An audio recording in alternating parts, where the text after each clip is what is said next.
నమస్కారం, welcome to RS news VGR. Venkatagiri railway station ద్వారా ప్రతిరోజు వందలాది మంది ప్రయాణికులు వివిధ ప్రాంతాలకు రాకపోకలు సాగిస్తుంటారు.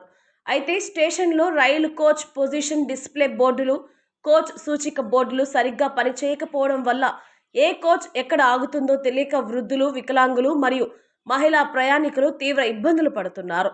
ఈ తీవ్రమైన సమస్యను తిరుపతి పార్లమెంట్ సభ్యులు శ్రీ మద్దెల గురుమూర్తి గారి దృష్టికి తీసుకెళ్లగా వారు తక్షణమే స్పందించి ప్రత్యేక చొరవ చూపారు. దక్షిణ మధ్య రైల్వే ఉన్నతాధికారులతో మాట్లాడి వెంకటగిరి రైల్వే స్టేషన్లోని ఈ సమస్యను యుద్ధ ప్రాతిపదికన పరిష్కరించాలని తన లేఖ ద్వారా విజ్ఞప్తి చేశారు. ఎంపీ గారి విజ్ఞప్తికి రైల్వే శాఖ అధికారులు సానుకూలంగా స్పందించారు. Guntakal divisional railway manager DRM Shri Chandrasekhar Gupta గారు వెంకటగిరి రైల్వే స్టేషన్లో అత్యాధునికమైన ప్రయాణికుల సమాచార వ్యవస్థతో పాటు ఎలక్ట్రానిక్ కోచ్ గైడెన్స్ మరియు స్క్రోలింగ్ డిస్ప్లే బోర్డులు ఏర్పాటు కోసం అనుమతులు మంజూరు చేశారు.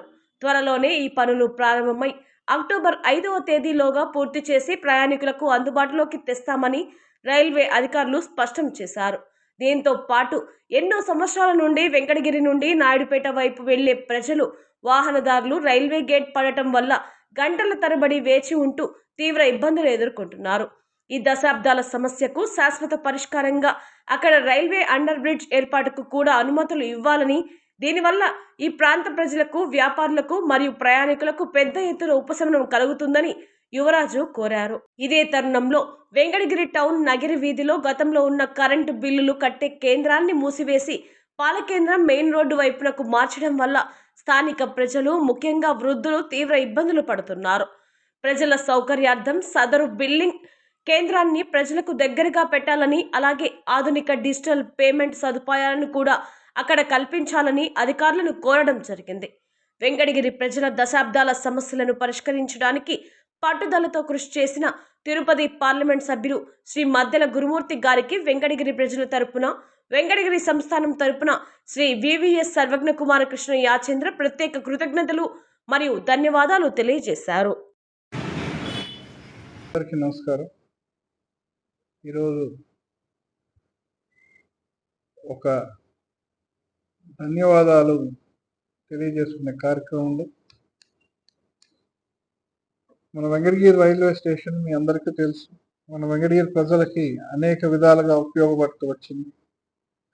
వెంకటగిరి ప్రజలు రైలు మార్గం ద్వారా అటు నెల్లూరుకి కానీ, తిరుపతికి కానీ, తిరుపతి అక్కడి నుంచి చెన్నైకి, హైదరాబాద్కి, ఇతర చోట్లకి వెళ్ళాలంటే మన వెంకటగిరి రైల్వే స్టేషన్ ద్వారా వెంకటగిరి ప్రజలు వెళ్తూ వస్తారు. కొంతమంది డైలీ అప్ అండ్ డౌన్ కూడా చేస్తారు. అనేక ప్రాంతాల్లో ఉద్యోగం చేసుకునేవారు ఉదయం వెళ్ళి సాయంత్రం రైలు మార్గం ద్వారా వచ్చేవాళ్ళు ఉన్నారు. గత కొంతకాలంగా మన రైల్వే స్టేషన్లో కోచ్ డిస్ప్లే బోర్డ్ అనేది చెడిపోయి అనేక మంది ప్రయాణికులు ఏ కోచ్ ఎక్కడొస్తుందో తెలియకుండా ఒక దగ్గర నిల్చుకొని ఆ కోచ్ వాళ్ళు బుక్ చేసుకున్న కోచ్ అక్కడ రాకుండా ఇంకొక దగ్గర మార్చి, అంటే రైల్ ట్రైల్ ఫార్మేషన్స్ మారినప్పుడు, ఆ బోగి ఫార్మేషన్స్ మారినప్పుడు వాళ్ళకి టైం దొరక్క, అందులో మన వెంకటగిరి స్టేషన్లో రైళ్లు అతి కొద్దిసేపు ఆగుతాయి. అటువంటిది ప్రాంతంలో వాళ్ళు ఒక దగ్గర నుంచి వెళ్ళి ఇంకొక దగ్గరికి ట్రైన్ ఎక్కాలన్నప్పుడు ఇబ్బంది పడి పెద్దలు, వృద్ధులు, అదేవిధంగా మహిళలు ఇబ్బంది పడి రైళ్లు కూడా మిస్ అయిపోయే పరిస్థితులు చాలా జరిగాయి. మనందరికీ తెలుసు, మన అందరి దృష్టికి వచ్చాయి. ఈ విషయం పైన మన MP, member of parliament, Tirupati member of parliament Maddela Gurumurthy గారు వెంటనే స్పందించి ఆయన చొరవతో Guntakal railway division manager Shri Chandrasekhar Gupta గారితో మాట్లాడి దీన్ని వెంటనే పరిష్కరించాలని, వెంకటగిరి ప్రజలకి ఇబ్బంది లేకుండా చూడాలని ఆయన కోరటంతో Guntakal railway division manager Chandrasekhar Gupta గారు దాన్ని ఆమోదిస్తూ, దాంతోపాటు స్క్రోలింగ్ డిస్ప్లే బోర్డు కూడా, ఎలక్ట్రానిక్ స్క్రోలింగ్ డిస్ప్లే బోర్డు కూడా వెంకటగిరిలో అక్టోబర్ 5వ తేదీ లోపలే అమర్చి మన వెంకటగిరి రైల్వే ప్రయాణికులు అందరి సౌకర్యానికి తీసుకొని వస్తారని తెలియజేశారు. ఈ చొరవకి వెంకటగిరి ప్రజల పైన మన ఎంపీ గారు చూపించిన అక్కరికి వారికి నా ధన్యవాదాలు తెలియజేస్తున్నాను. ఇదే విధంగా వెంకటగిరి ప్రజలకి చిరకాలిక కోరిక ఇంకొకటి ఉంది. రైల్వే ఓవర్ బ్రిడ్జ్ మన నాయుడుపేట రూట్లో ఎన్నో తరాలుగా కోరుకుంటున్నారు. ఈనాటిది కాదు, ఎన్నో తరాలుగా కోరుకుంటున్నారు. మా తాతగారి కాలం నుంచి వింటూ వస్తున్నాను. నాయుడుపేట ప్రాంతం ప్రయాణించాలన్నా, మన పట్నం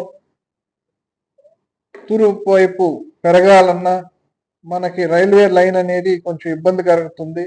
కాబట్టి రైల్వే ఓవర్ బ్రిడ్జ్ కూడా ఇదే విధంగా వారు సొలువు తీసుకొని రైల్వే డిపార్ట్మెంట్తో, ఇతర ఆర్ఎన్బి డిపార్ట్మెంట్తో వారు మాట్లాడి రైల్వే ఓవర్ బ్రిడ్జ్ కూడా వారు శాంక్షన్ చేయిస్తారని ఆశిస్తూ, ఇదే సందర్భంలో ఇంకొక చిన్న విషయం చెప్పాలా. మన ఆవుల వెంకటేశ్వరరావు గారు ఈ మధ్య ఒక విషయం నా దృష్టికి తీసుకొని వచ్చారు. మన వెంకటగిరి పట్టణంలో ఇక్కడ ఏఈ ఆఫీస్ ఉంది, పట్టణం టౌన్లోనే. అక్కడ మన ఎవరైనా బిల్లులు కట్టాలంటే, కరెంట్ బిల్లులు కట్టాలంటే ఆ ఏఈ ఆఫీస్లో బిల్లులు కట్టుకునేవారు సులభంగా. ఎవరైనా వ్యూవర్స్ కానీ, ఇంకొకరు కానీ, పవర్ మిల్స్ ఉండేవాళ్ళు కానీ, గృహస్థులు కానీ అక్కడ వచ్చి బిల్లు కట్టుకునేవాళ్ళు. ఈ మధ్య కాలంలో దాన్ని తీసేసి మన సబ్స్టేషన్కి తరలించడం జరిగింది. సబ్స్టేషన్ అంటే దాదాపు ఒక 3-4 కిలోమీటర్ల దూరం అవుతుంది టౌన్కి. పెద్దలు, మహిళలు అంత దూరం వెళ్ళి ఆటోలో వెళ్ళి బిల్లులు కట్టేసి రావాలంటే చాలా ఇబ్బంది పడుతూ వస్తున్నారు. ఇందులో రెండోది ఏంటంటే అక్కడ only cash payment, UPI facility లేకుండా ఓన్లీ క్యాష్ పేమెంట్ అనేప్పటికీ మీ అందరికీ తెలుసు, ప్రధానమంత్రి గారి విధానంలో ఈరోజు క్యాష్ సర్క్యులేషన్ తగ్గిపోయింది. సో ఓన్లీ క్యాష్ అనేప్పటికీ ఇబ్బంది అయింది. దీన్ని మన ఆవుల వెంకటేశ్వరరావు గారు సిఎండి, తిరుపతి సిఎండి గారి దృష్టికి తీసుకొని వెళ్ళటం, ఆయన వెంట శివశంకర్ గారి దృష్టికి తీసుకొని వెళ్ళటం, ఇమీడియట్గా ఆయన మళ్ళీ ఇక్కడ ఆఫీస్ ఓపెన్ చేయిస్తామని, దాని తర్వాత యూపీఐ పేమెంట్ ఫెసిలిటీ కూడా కల్పిస్తామని చెప్పటం చాలా సంతోషం. ఇవన్నీ నేను ఎందుకు చెప్తున్నా అంటే, మన వెంకటగిరి ప్రజలకి వాళ్ళ సౌకర్యాల కోసం ఎవరు సేవ చేసినా వాళ్ళకి నేను ధన్యస్తులుగా ఉంటానని మీ ద్వారా తెలియజేస్తూ సెలవు తీసుకుంటాను.